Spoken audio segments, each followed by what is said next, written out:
오늘은 송아지 신앙이라는 제목으로 함께 말씀을 나누고자 합니다.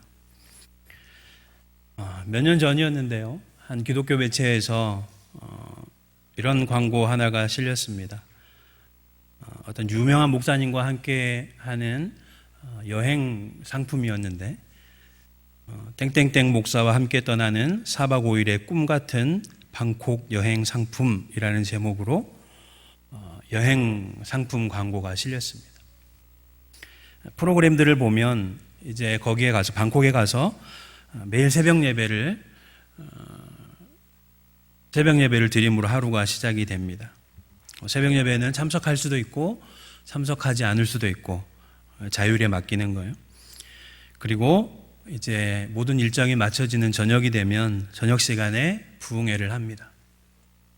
낮 시간에는 뭘 했을까요? 나머지 일정에는 방콕을 관광을 하고 골프도 다니고 이런 프로그램이 있었어요. 그래서 그 광고에 보면 이 관광 상품의 수익의 일부를 떼서 선교비로 쓰겠다라고 광고가 나왔습니다.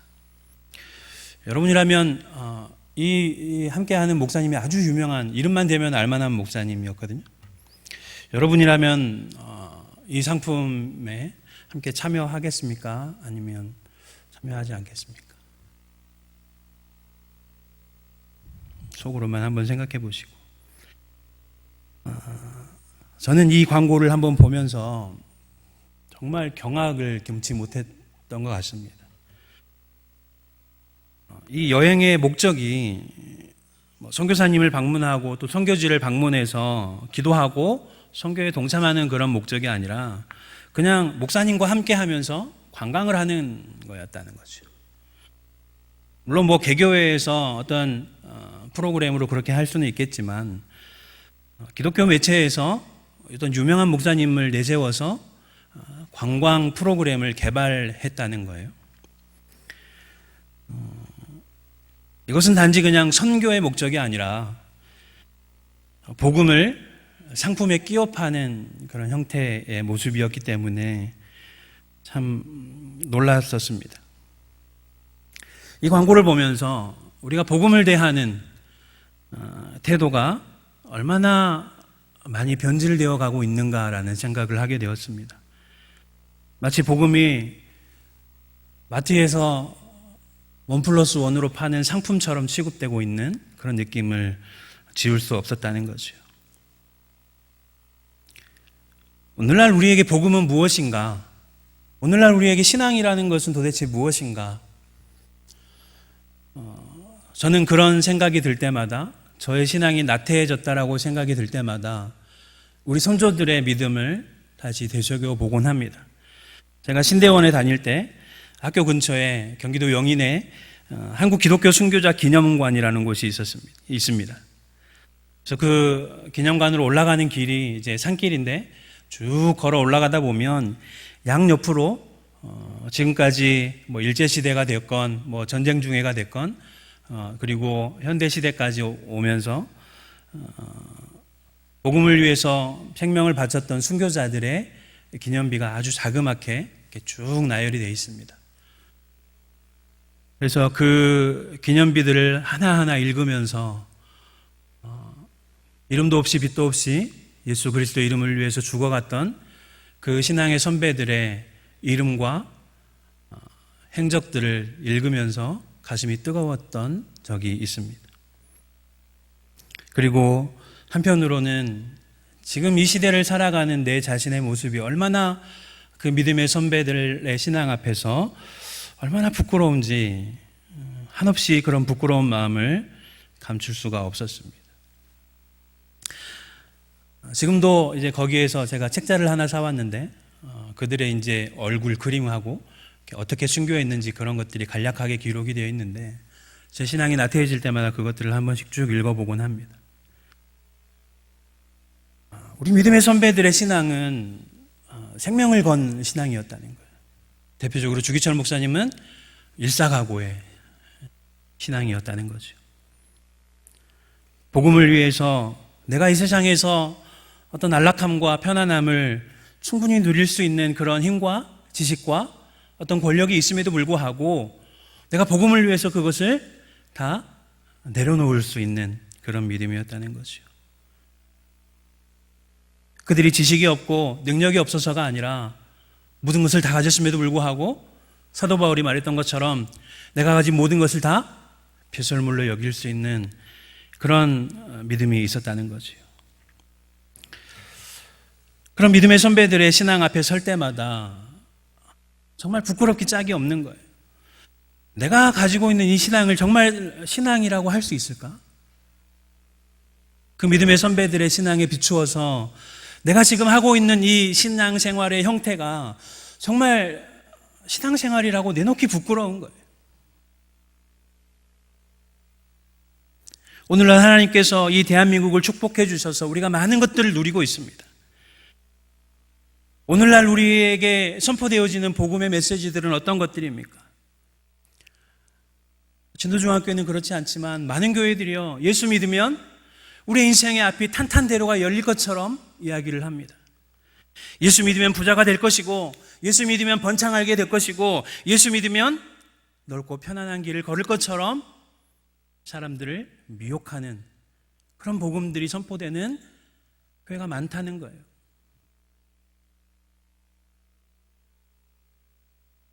우리의 마음이 그것을 원하기 때문에 때로는 우리의 귀가 거기에 솔깃하기도 합니다.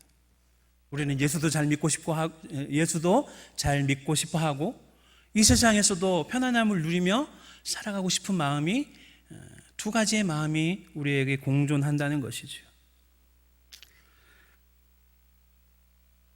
신대원 다닐 때 이제 그 전도사님들 사이에서 우스갯소리처럼 회자되던 말이 있었습니다. 무슨 말이냐면, 예수는 로마로 가서 종교가 되었고 유럽으로 가서 문화가 되었으며 미국으로 가서 기업이 되었다. 예수가 로마로 가서 종교가 되었다는 거예요. 기독교가 국교로 인정을 받게 되죠. 그리고 그 로마의 복음이 유럽으로 넘어가서 하나의 기독교 문화를 형성했다는 거예요. 그래서 유럽에 가면 몇백 년 된 성당이나 이런 것들이 아주 웅장하고 화려한 기독교 문화들이 많이 있죠. 그리고 그 유럽의 기독교가 미국으로 가서 뭐가 되었냐면 기업이 되었다는 거예요. 기업은 뭐 하는 곳입니까? 상품을 파는 곳이죠. 그리고 거기에 더 하나 덧붙여서 그 미국의 복음이 한국으로 와서 대기업이 되었다라고 우스갯소리를 하곤 했습니다. 참 씁쓸한 농담이죠. 무슨 말이냐면, 오늘날 우리의 종교 생활이 그냥 종교를 소비하고 그냥 버려버리는 그런 종교 소비의 삶을 살아가고 있지 않은가 돌아보아야 한다는 것입니다. 이것이 진짜 성경이 말하고 있는 복음일까? 이렇게 살아가는 것이 정말 성경이 말하고 있는 바른 신앙일까? 라는 것을 우리는 우리의 삶을 한번 돌아보면서 하나님의 말씀에 계속해서 비추어 보아야 한다는 것이죠. 오늘 본문으로 들어가 보면 우리가 읽었던 호세아 8장 말씀은 하나님의 심판의 메시지가 길게 선포되어지고 있습니다. 이스라엘 백성들이 입술로는 하나님을 사랑한다라고 계속 말하지만 삶으로는 그 입술의 고백에 맞지 않게 삶으로는 하나님의 뜻을 저버리고 자기 멋대로 살아가고 있더라는 거예요. 그래서 하나님께서 그런 이스라엘 백성들의 이중적인 모습을 책망하시고 심판하시는 메시지가 선포되고 있는 것입니다. 그래서 오늘 1절 말씀을 보면 엄중한 경고의 말씀으로 시작을 하고 있는데, 1절 말씀을 보면 이렇게 시작하죠. 나팔을 내 입에 댈지어다. 원수가 독수리처럼 여호와의 집에 덮치리니 이는 그들이 내 언약을 어기며 내 율법을 범함이로다. 나팔을 내 입에 댈지어다라는 것은 무엇을 이야기합니까? 경고의 나팔을 불라는 거예요. 경고의 사이렌을 울리라는 것입니다. 왜 그렇습니까? 이제 원수가 독수리처럼 여호와의 집을 덮칠 것이기 때문에 그렇습니다. 독수리가 높은 하늘에서 먹이를 탐색하면서 빙빙 돌면서 이제 먹이를 덮칠 순간을 보고 있는 것처럼 이방의 나라들이 이스라엘을 덮치려고 하고 있다는 거예요. 그렇기 때문에 경고의 나팔을 불라라고 말씀하고 있는 것입니다. 왜 이런 상황이 되었냐면 1절 하반절에 보면 이는 그들이 내 언약을 어기며 내 율법을 범했기 때문이라는 거죠. 이스라엘 백성들이 하나님의 언약을 어기고 율법을 범했기 때문에 하나님께서 이제 이스라엘을 심판하시겠다는 것입니다. 그런데 오늘 1절에 보면 독특한 표현이 등장을 합니다. 원수가 독수리처럼 어디에 덮친다는 것입니까? 여호와의 집에 덮친다는 거죠. 여호와의 집이 하나님의 심판을 당하게 된다는 것입니다. 과연 여호와의 집이 망할 수 있는 것인가? 하나님의 집이 망할 수 있는 것인가? 라고 말을 하고 있는 거예요. 우리가 하나님의 백성이지요. 하나님이 우리의 하나님이 되시고 우리는 하나님의 백성입니다. 성경에 보면 하나님과 하나님의 백성들 사이를 비유하는 여러 가지 표현들이 있습니다. 뭐가 있을까요? 가장 기본적으로 하나님이 우리의 아버지가 되시고 우리는 하나님의 자녀가 되는 거예요. 그리고 아가서 같은 곳에 보면 하나님과 우리를 사랑하는 여인 사이로 비유하기도 합니다. 또 어떤 곳은 하나님이 우리의 주인이 되시고 우리는 종이라고도 이야기를 하지요. 여러 가지 하나님과 우리를 규정하는 표현들이 있지만 그 중에서도 가장 성경적인 표현이 있다면 하나님과 우리는 언약적 관계에 있다라고 표현할 수 있을 것입니다. 언약이라는 것이 무엇입니까? 쉽게 말하면 하나님과 우리가 계약을 맺었다는 거예요. 하나님과 우리가 약속을 맺었다는 거죠. 부부간의 관계는 어떤 관계입니까? 부부간의 관계는 태어날 때부터 부부관계로 맺어지는 것이 아니라 서로가 서로를 만나서 내가 당신에게 헌신하겠다고 결혼식 때 뭐 하는 거예요? 서약을 하는 거예요. 약속을 하는 거예요.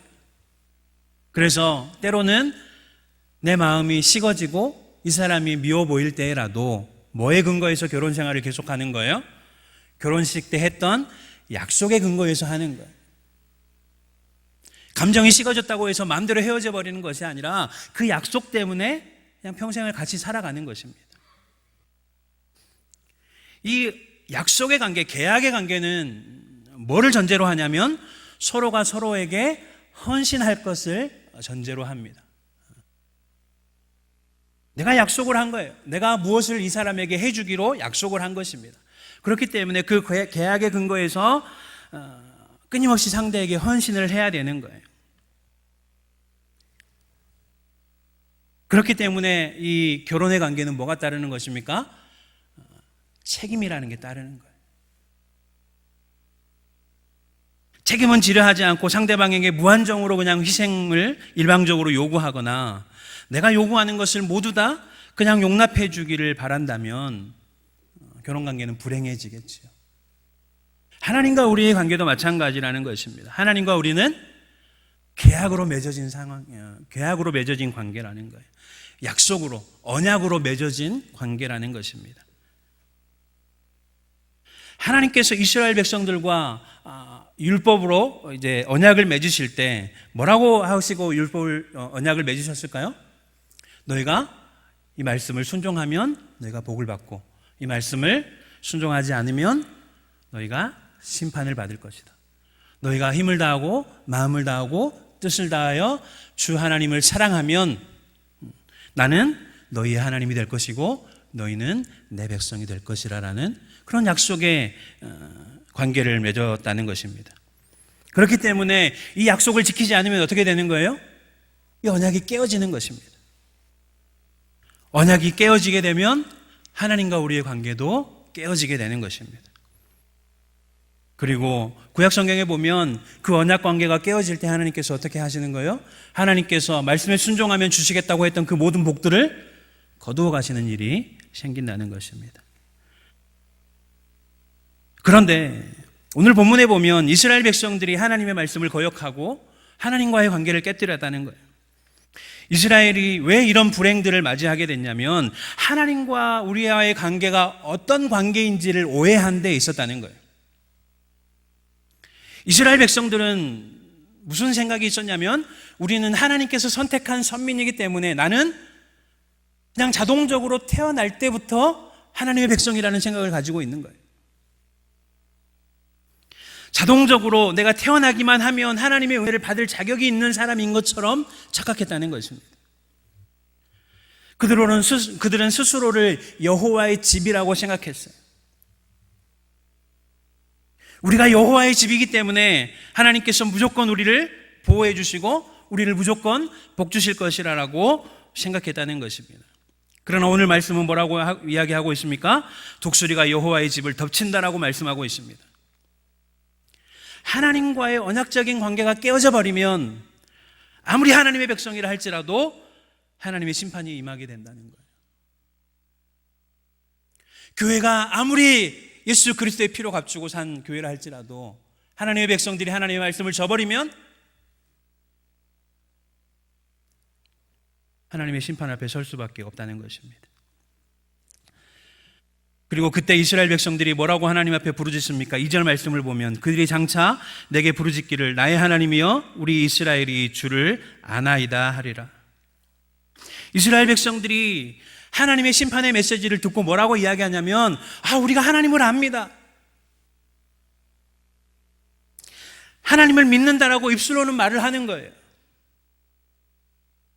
우리가 교회는 다니다고 이야기를 하는 거예요. 그러나 그들의 삶으로 나타낸 신앙은 어떻다는 것입니까? 3절 말씀을 보면 이스라엘이 이미 선을 버렸으니 원수가 그를 따를 것이라. 입술로는 하나님을 안다라고 이야기하고 교회는 다닌다라고 이야기하지만 그들의 삶으로 나타나는 신앙의 열매는 없다는 거예요. 율법의 말씀을 지키지 않기 때문에 하나님의 말씀대로 살지 않기 때문에 그들의 삶 가운데 입술로는 하나님을 믿는다라고 이야기하지만 그들의 삶 가운데 선한 것이 아무것도 나타나지 않았다는 거지요. 4절 말씀을 보면 이스라엘 백성들이 구체적으로 어떻게 했는지를 보여주고 있습니다. 그들이 왕을 세웠으나 내게서 난 것이 아니며 그들이 지도자를 세웠으나 내가 모르는 바이며 그들이 또 은금으로 자기를 위하여 우상을 만들어나니 결국은 파괴되고 말리라. 율법을 지키지 않고 하나님의 말씀대로 살지 않은 것이 어떻게 나타났다는 것입니까? 구체적으로 어떤 중요한 일을 결정할 때 하나님께 묻지 않는다는 거예요. 왕을 세우고 지도자를 세우는 중대한 일을 할 때에도 하나님 모르게 했다는 것입니다. 하나님께 묻지 않았다는 거예요. 어떤 것을 결정할 때 이것은 무슨 이야기냐면 어떤 것을 결정할 때 내가 이거를 결정함으로 이것이 하나님께 영광이 되는지 아니면 하나님의 영광을 가리는 일인지 하나님의 말씀을 거역하는 것인지 생각하지 않고 뭐에 따라서 결정했다는 거예요? 자기를 위해서 결정했다는 거예요. 그냥 내게 유익이 될 만한 것을 선택하고 행동하면서 내가 하나님을 믿는다라고 이야기하는 거예요.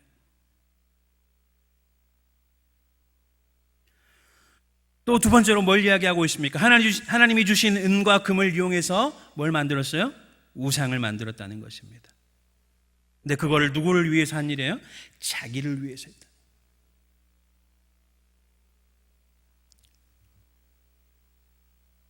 우리도 때로는 자기를 위해서 우상을 만들 수 있는 그런 가능성이 얼마든지 있습니다.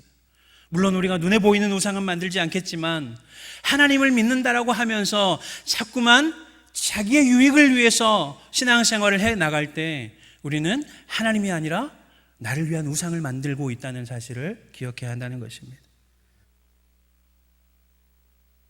자기를 위하여라는 이 표현은 이스라엘 백성들이 지금 행하고 있는 죄악의 핵심이에요.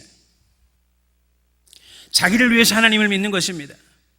그래서 하나님께서 만약에 나를 위하는 것 같지 않으면 어떻게 하는 거예요?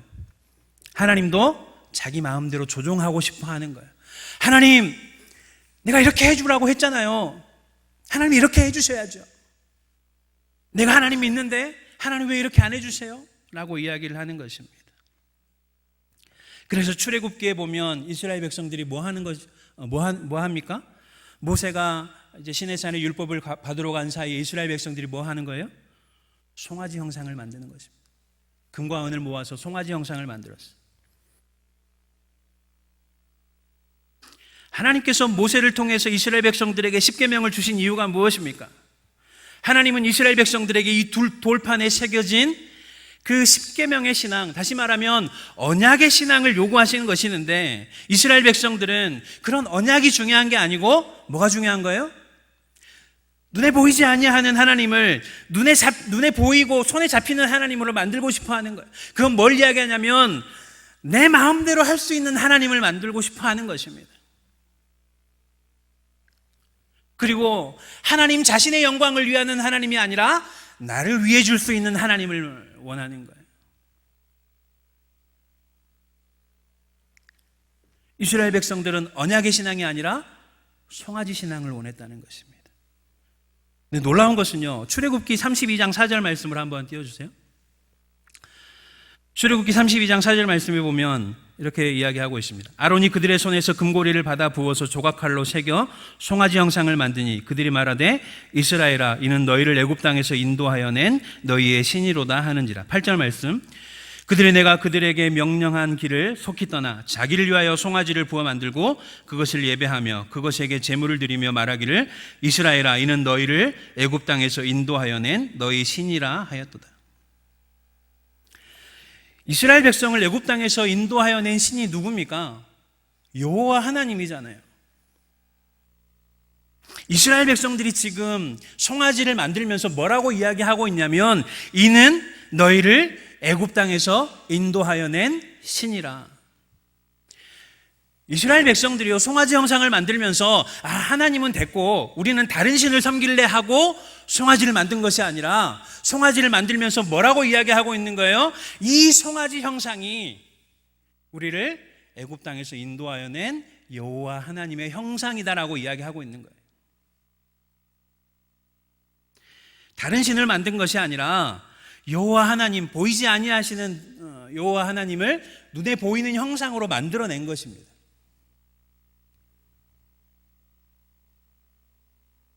왜 그랬을까요? 누구를 위하여? 자기를 위하여.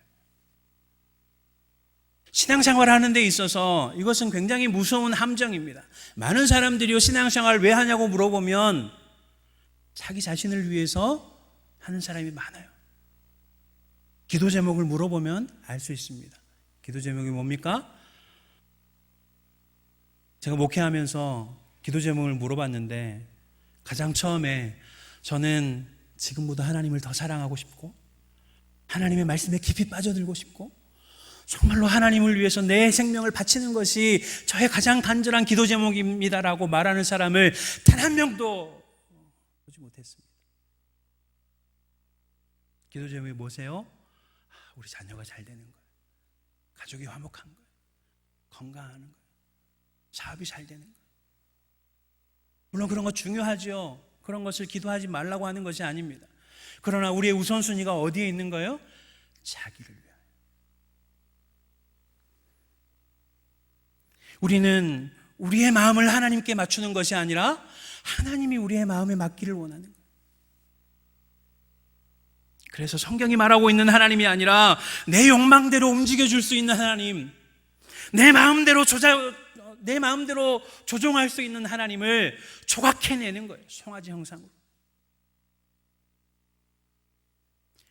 이스라엘 백성들이 하나님을 안 믿는 것이 아니었습니다. 지금 불신자들 이야기를 하고 있는 게 아니에요. 믿는 자들 가운데 그런 사람들이 있다는 것입니다. 하나님을 믿기는 믿는데 내 마음대로 움직여줄 수 있는 하나님을 원한다는 거예요. 내가 예배를 잘 드려주고 헌금을 많이 내고 교회 봉사를 열심히 하면 하나님께서 자판기처럼 내게 복을 부어주시기를 원하는 것입니다.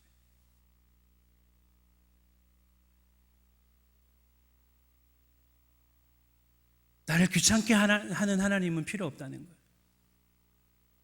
내가 무슨 짓을 해도 나를 무한정 용서해주는 송아지 형상이 무엇을 할 수 있겠습니까? 아무것도 하지 못하는 그냥 형상일 뿐이잖아요. 하나님을 그 형상에 가두어 놓고 하나님은 나를 귀찮게 하지 말고 그냥 내가 빌면 내 기도를 들어주라는 것입니다. 그러나 이스라엘 만든 그 송아지는 결국 어떻게 되었습니까?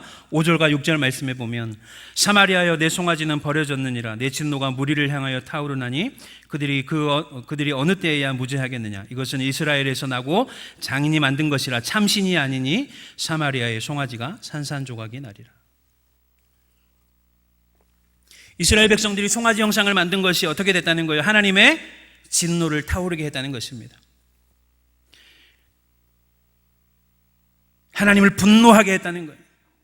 그래서 하나님께서 어떻게 하신다는 것입니까? 그 송아지를 산산조각 내고 부숴버리시겠다는 거예요. 하나님을 믿는다라고 하지만 그 안에 자기를 위한 욕망이 숨어져 있는 그 신앙은 하나님이 기뻐하시는 신앙이 아니라고 말씀하고 있는 것입니다.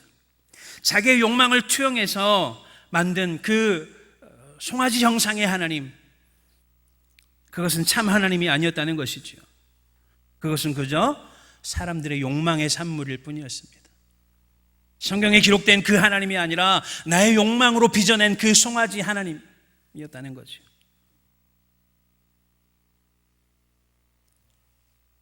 하나님과의 언약적인 관계 가운데서 정말로 마음을 다해서 하나님을 사랑하고 하나님을 향해서 내 생명까지도 드릴 수 있는 그 헌신의 관계가 아니라 하나님은 오직 누구를 위해서 존재하는 거예요? 자기를 위해서 존재하는 것입니다.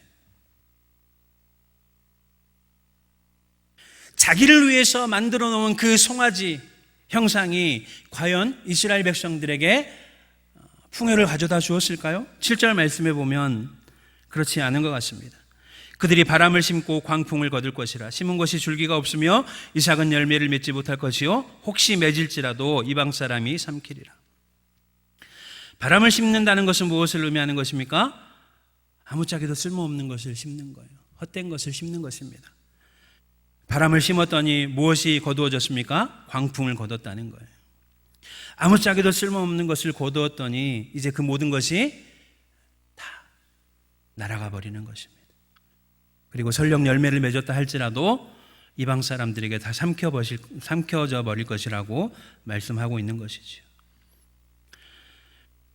그럼 구체적으로 이스라엘 백성들이 바람을 심었다는 것은 무엇을 이야기하고 있습니까? 두 가지로 나타나고 있는데, 하나는 하나님을 의지하지 않고 강대국을 의지하는 그런 외교적인 관계로 나라를 지탱하려고 하는 모습으로 나타났고, 또 하나는 무엇으로 나타났냐면 하나님의 말씀을 사랑하고 하나님을 사랑하는 것이 없이 그냥 종교적인 형식에 치우치는 그런 종교 생활을 이어가는 것으로 나타났습니다. 8절과 9절 말씀을 보면 이렇게 이야기하고 있죠. 이스라엘은 이미 삼켜졌은즉 이제 여러 나라 가운데 있는 것이 즐겨 쓰지 아니하는 그릇 같도다. 저희가 홀로 떨어진 들나귀처럼 아수르로 갔고 에브라임이 값주고 사랑하는 자들을 얻었도다. 하나님께서 지금 이스라엘 백성들의 상태에 대해서 두 가지 비유로 이야기하고 계시는데, 하나는 즐겨 쓰지 아니하는 그릇, 하나는 홀로 떨어진 들나귀. 이 두 가지는 다 공통점이 있습니다. 무엇입니까? 아무짝에 쓸모가 없다는 거예요. 깨어져 버린 질그릇을 어디다 갖다 쓰겠습니까? 주인을 떠나서 홀로 자기 마음대로 날뛰는 그 나귀를 어디다가 갖다 쓰겠냐는 거예요. 9절 말씀에 보면 이스라엘 백성들이 하나님과의 언약적 관계를 깨뜨리고 하나님 없이도 살 수 있다라고 생각하면서 갔던 곳이 어디입니까? 아수르로 갔다는 거예요. 우리를 귀찮게 하는 하나님 말고 우리가 더 강한 것처럼 보이는 아수르를 의지하면 될 거라고 생각한 거죠. 아수르로 가서 막대한 돈을 주고 어려울 때 자신을 보호해달라고 계약을 맺으면 된다는 것입니다. 그래서 그 당시에 가장 강한 나라였던 아수르를 의지하기 위해서 많은 돈을 들고 가서 계약을 맺습니다. 아수르가 자신들을 보호해 줄 수 있을 것이라고 생각했다는 거예요. 그런데 결과는 어떻게 되었습니까? 10절 말씀에 보면 그들이 여러 나라에게 값을 주었을지라도 이제 내가 그들을 모으리니 그들은 지도자의 임금이 지어준 짐으로 말미암아 쇠하기 시작하리라. 무슨 이야기입니까? 아수르에게 도움을 청하느라 돈은 돈대로 들고 실제적으로 정작 어려울 때는 아무런 도움도 받지 못했다는 거예요. 그야말로 바람을 심고 광풍을 거둔 것이죠. 하나님께서 이스라엘 백성들과 언약을 맺으시고 하나님을 사랑하고 하나님께 헌신된 삶을 살 수 있도록 이스라엘 백성들에게 뭘 주셨냐면 율법을 주셨습니다. 그리고 하나님께서 뭐라고 말씀하셨냐면 이 율법의 말씀을 지키면 너희가 복을 얻겠다는 거예요. 나는 너희의 하나님이 될 것이라고 말씀하신 것입니다. 그런데 이스라엘 백성들은 뭐에만 관심이 있었냐면 우리가 하나님의 언약 백성이라는 것에 관심이 있다기보다는 뭐에 있는 거예요? 하나님이 우리에게 복을 주신대. 하나님을 믿으면 하나님이 우리에게 복도 주신대. 그 복에만 관심이 있는 거예요. 하나님이 이스라엘 백성들을 사랑하셔서 언약을 맺으시고 내가 너희에게 많은 복과 은혜를 주겠다라고 하신 그 하나님의 마음을 보는 것이 아니라 하나님의 손에 있는 부귀와 영화만 보는 것입니다. 그들은 하나님 자체에는 관심이 없었어요. 하나님이 뭘 주시는가에만 관심이 있었어요. 12절 말씀, 내가 그를 위하여 내 율법을 만가지로 기록하였으나 그들은 이상한 것으로 여기도다. 하나님은 율법을 누구를 위해서 주셨다고 말씀하고 있습니까? 그를 위하여, 이스라엘 백성들을 위하여 율법을 주셨다는 거예요. 하나님이 이스라엘 백성들에게 율법을 주신 것은 이것으로 그들을 올가매고 억압하고 짓누르기 위해서 율법을 주신 것이 아니라 진짜로 이스라엘 백성들의 복을 위해서 율법을 주셨다라고 말씀하고 있는 것입니다. 그런데 이스라엘 백성들은 그 율법을 이상한 것으로 여겼다. 개역 한글, 지금 이제 개역 개정 이전의 개역 한글 버전을 보면 뭐라고 번역이 되었냐면 율법을 우리와 관계없는 것으로 여겼다라고 이야기를 하고 있습니다. 왜 율법을 관계없는 것, 이상한 것으로 여겼을까요? 하나님의 말씀이 내 삶에 걸림돌이 된다는 것입니다. 하나님의 말씀대로 살면 술도 못하고 담배도 못하고 주일날 아무것도 못하고 이것저것 못하고 못하는 것이 너무 많다는 거죠. 하나님께서 우리를 사랑한다고 하면서 왜 내 마음대로 못하게 하느냐 이거예요. 하나님의 말씀이 자꾸만 나를 통제하는 것 같고 자꾸만 예배 나오라고 그러고 자꾸만 봉사하라고 그러고 하나님의 말씀대로 살아가려고 하니까 너무나도 걸리적거리는 게 많은 거예요. 그래서 나를 귀찮게 하는 그런 말씀들은 버려버리고 하나님이 주시는 복만 바라보고 살아가는 것입니다. 하나님을 사랑하고 하나님과 언약을 맺었기 때문에 우리가 져야 될 책임과 헌신과 수고는 버려버리고 하나님이 주시는 복만 바라보고 살아가는 것입니다. 선물을 주시는 그 하나님의 마음에는 관심이 없고 하나님이 주시는 선물에만 눈이 고정되어 있는 것입니다. 그러나 이스라엘 백성들이 율법을 주시는 하나님의 그 마음을 헤아리지 못했던 알지 못했던 사실이 하나 있는데 무엇이냐면 그들이 그렇게 귀찮아하고 자신을 올가매는 것 같았던 그 하나님의 율법이 사실은 진정으로 나를 위한 것이었다는 사실을 알지 못했다는 거예요. 그 율법의 말씀 가운데 담겨있는 하나님의 지극하시고 풍성하신 사랑의 마음을 이스라엘 백성들은 깨닫지 못했다는 거예요. 하나님이 이스라엘 백성들을 너무나도 사랑하셔서 그들을 보호하시고 그들을 붙드시기 위해서 율법을 주셨는데 자꾸만 내 마음대로 못하게 하니까 귀찮다고 율법을 버리라고 하는 것입니다. 오늘 우리의 손에 쥐어진 이 하나님의 말씀이 진정 나를 위한 말씀이라는 사실을 믿고 계십니까? 아니면 이스라엘 백성들처럼 이 하나님의 말씀을 이상한 것으로 여겨버리고 나와는 아무런 상관없는 것처럼 여겨버리고 하나님의 말씀을 읽지도 않고 하나님의 말씀을 마음을 다해 듣지도 않고 그저 이 교회 나와서 예배 드리는 그 종교적인 형식으로만 만족하고 내가 예배를 드렸으니 내가 헌금을 드렸으니 하나님이 이제 나에게 복을 주셔야 된다라고 생각하며 살아가고 있지는 않느냐 하는 것입니다.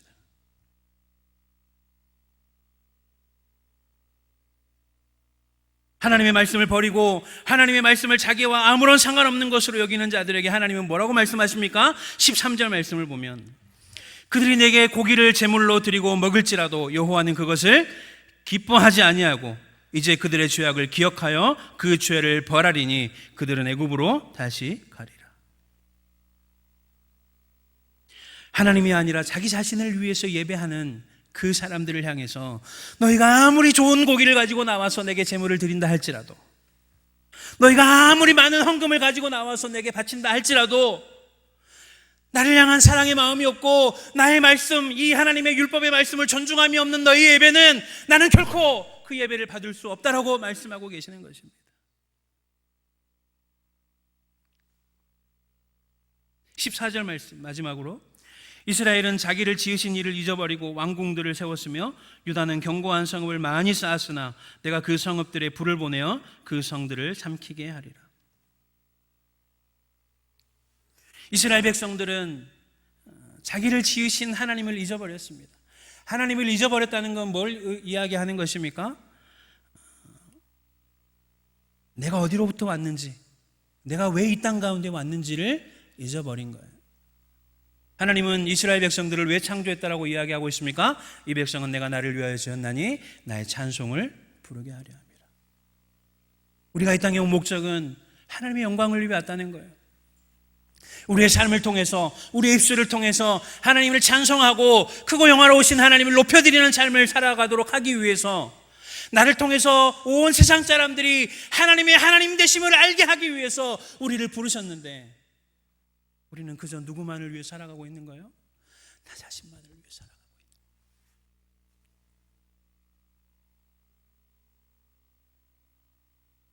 그러나 오늘 말씀은 뭐라고 이야기하고 있습니까? 우리가 아무리 자신의 욕망을 위해서 많은 것을 쌓고 살아간다 할지라도 그것이 하나님의 심판 앞에서 바람과 같이 다 무너져 버릴 것이라고 말씀하고 있는 것입니다. 말씀의 결론을 맺겠습니다. 오늘 호세아 8장 말씀은 말씀 중심의 신앙, 언약의 신앙을 버려버리고 송아지 신앙, 자기를 위한 신앙으로 살아가는 자들에게 주시는 경고의 말씀이라고 할 수 있습니다. 하나님은 우리와 인격적인 관계를 맺기를 원하세요.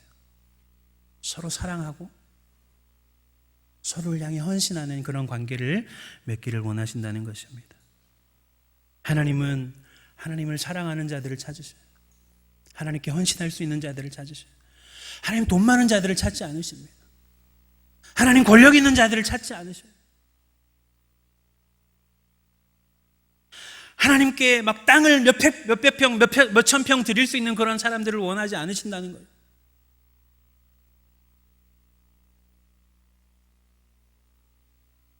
하나님은 어떤 사람을 원하십니까? 내가 가진 것이 없어도 내가 가진 전부를 드릴 수 있는,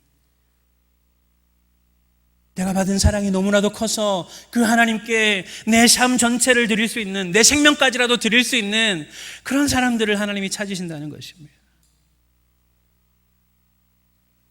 나의 신앙은 송아지 신앙입니까? 아니면 언약적인 신앙입니까?